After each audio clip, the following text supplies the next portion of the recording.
ಬಾಗಲಕೋಟೆಯಲ್ಲಿ ಕಲ್ಲು ತೂರಾಟ ಪ್ರಕರಣಕ್ಕೆ ಸಂಬಂಧಪಟ್ಟ ಹಾಗೆ ಎಸ್ಪಿ ಸಿದ್ಧಾರ್ಥ್ ಗೋಯಲ್ ಹೇಳಿಕೆಯನ್ನು ಕೊಟ್ಟಿದ್ದಾರೆ.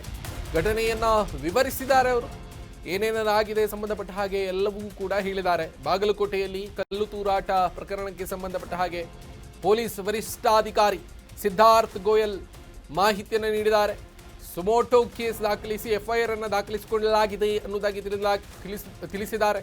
ನವನಗರ ನಿವಾಸಿ ತನ್ವೀರ್ನ ಬಂಧಿಸಿದ್ದಾರೆ ಅನ್ನೋದಾಗಿ ಹೇಳಿದ್ದಾರೆ.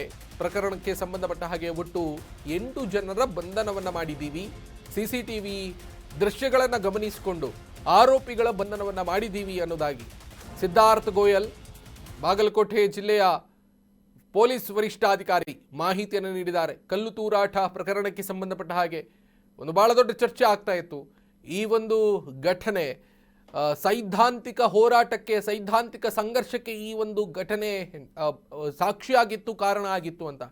ಅದರ ಬೆನ್ನಲ್ಲೇ ಪೊಲೀಸರು ಶೋಧ ಕಾರ್ಯಾಚರಣೆಯನ್ನು ಮಾಡಿದರು. ಸಂಬಂಧಪಟ್ಟ ಹಾಗೆ ಪೊಲೀಸ್ ವರಿಷ್ಠಾಧಿಕಾರಿ ಸಿದ್ಧಾರ್ಥ್ ಗೋಯಲ್ ಮಾತನಾಡಿದ್ದಾರೆ.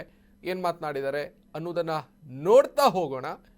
ಅದಕ್ಕೂ ಮುನ್ನ ಇದಕ್ಕೆ ಸಂಬಂಧಪಟ್ಟ ಹಾಗೆ ಅಪ್ಡೇಟ್ಸ್ ಲಭ್ಯ ಆಗ್ತಾ ಇದೆ.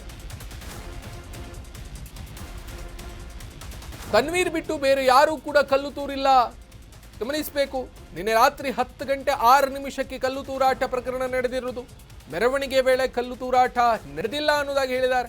ಕರ್ತವ್ಯಕ್ಕೆ ಅಡ್ಡಿಪಡಿಸಿದಂತಹ 7 ಜನರ ಮೇಲೆ ಪ್ರಕರಣವನ್ನು ದಾಖಲಿಸಿಕೊಳ್ಳಲಾಗಿದೆ.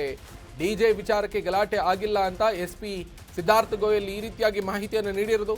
ಕಲ್ಲು ತೂರಾಟದ ಜೊತೆಗೆ ಚಪ್ಪಲಿ ಎಸೆದಿದ್ದಾರೆ.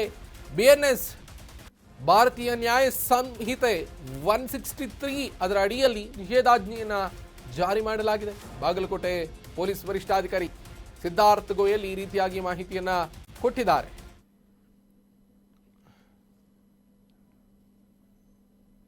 ಸಂಬಂಧಪಟ್ಟ ಹಾಗೆ ಶ್ರೀರಾಮ ಸೇನೆಯ ಮುಖ್ಯಸ್ಥರು ಪ್ರಮೋದ್ ಮುತಾಲಿಕ್ ಮಾತನಾಡಿದ್ದಾರೆ. ಆಕ್ರೋಶವನ್ನು ಹೊರಹಾಕಿದ್ದಾರೆ. ಏನ್ ಮಾತನಾಡಿದರೆ ಕೇಳೋಣ. ನಿನ್ನೆ 19ನೇ ತಾರೀಕು ಇಡೀ ದೇಶದಲ್ಲಿ ಛತ್ರಪತಿ ಶಿವಾಜಿ ಮಹಾರಾಜರ ಜಯಂತಿಯ ಆಚರಣೆ ಅತ್ಯಂತ ವಿಜೃಂಭಣೆಯಿಂದ ನಡೆದಿದೆ. ಇದೊಂದು ಹಿಂದೂ ಸಮಾಜಕ್ಕೆ ಪ್ರೇರಕವಾದಂತಹ ಒಂದು ಜಯಂತಿ.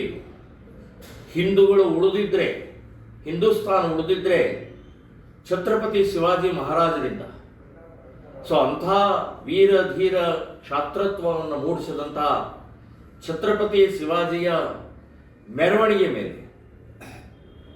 ಬಾಗಲಕೋಟೆ ನಗರದಲ್ಲಿ ಒಂದು ಮಸೀದಿ ಎದುರುಗಡೆಗೆ ಬಂದ ತಕ್ಷಣ ಕಲ್ಲು ಚಪ್ಪಲಿಯನ್ನು ಎಸೆತಾರೆ ಅಂತಂದ್ರೆ ಇದೊಂದು ಅತ್ಯಂತ ಹೀನವಾದಂಥ ಕೃತ್ಯ. ಇದು ಈ ದೇಶದ್ರೋಹಿ ಕೃತ್ಯ, ಇದು ಹಿಂದೂ ದ್ರೋಹಿ ಕೃತ್ಯ. ಇದು ಛತ್ರಪತಿ ಶಿವಾಜಿಯ ಮೆರವಣಿಗೆ ಮೇಲೆ ಕಲ್ಲು ಎಸೆದಿದ್ದಲ್ಲ, ಇದು ಹಿಂದೂಗಳ ಮೇಲೆ, ಹಿಂದೂ ಧರ್ಮದ ಮೇಲೆ, ದೇಶದ ಮೇಲೆ ಕಲ್ಲೆಸೆದಿದ್ದು ಅಂತನ್ನೋದನ್ನು ನೆನಪಿಟ್ಕೊಳ್ಳಿ. ಸೊ ಈ ರೀತಿಯ ಮಾನಸಿಕತೆ ಇದೆಯಲ್ಲ, ಈ ಮಾನಸಿಕತೆಯ ವಿರುದ್ಧ ಹೋರಾಟ ಮಾಡಬೇಕಾಗಿದೆ. ಇವತ್ತು ಕಲ್ಲು ಒಬ್ಬ SP ಅವರ ಮೇಲೆ ಬಿದ್ದಿದೆ, ಪೊಲೀಸ್ ವರಿಷ್ಠ ಅಧಿಕಾರಿಗಳ ಮೇಲೆ ಬಿದ್ದಿದೆ. ಅದೇ ಇನ್ನೊಂದು ಎಲ್ಲೋ ಬಿದ್ದಿತ್ತಂದ್ರೆ ಕಲ್ಲು ಬಿದ್ದಿಲ್ಲ, ಏನೋ ಆಗಿಲ್ಲ ಅಂತನ್ನುವಂಥದ್ದು ರಾಜ್ಯ ಸರ್ಕಾರ ಹೇಳ್ತಾ ಇತ್ತು, ಗೃಹ ಮಂತ್ರಿ ಹೇಳ್ತಾ ಇದ್ರು. ಇದೆಲ್ಲದಕ್ಕೂ ಕರ್ನಾಟಕದ ಕಾಂಗ್ರೆಸ್ ಸರ್ಕಾರವೇ ಹೊಣೆ. ಇದಕ್ಕೆ ಅವರಿಗೆ ಜಿಹಾದಿಗಳಿಗೆ ಕೊಡ್ತಾ ಇರುವಂತ ಕುಮ್ಮಕ್ಕೆ ಕಾರಣ ಅಂತನ್ನುವಂಥದ್ದು ಹೇಳ್ತೇನೆ. ಛತ್ರಪತಿ ಶಿವಾಜಿ ಮಹಾರಾಜರ ಮೇಲೆ ಮೆರವಣಿಗೆ ಮೇಲೆ ಕಲ್ಲು ಎಸೆಯುವುದು ಅಂತಂದ್ರೆ ಎಂಥ ನೀಚರು, ಎಂಥ ದ್ರೋಹಿಗಳು. ಸೊ ಇವರನ್ನ, ಈ ಮಾನಸಿಕತೆಯನ್ನ ಮಟ್ಟ ಹಾಕುವವರಿಗೆ ಹಿಂದೂ ಸಮಾಜ ಬಹಳ ದೊಡ್ಡ ಪ್ರಮಾಣದಲ್ಲಿ ಜಾಗೃತಿಯಾಗಿ, ಒಟ್ಟಾಗಿ, ಒಂದಾಗಿ ಉತ್ತರ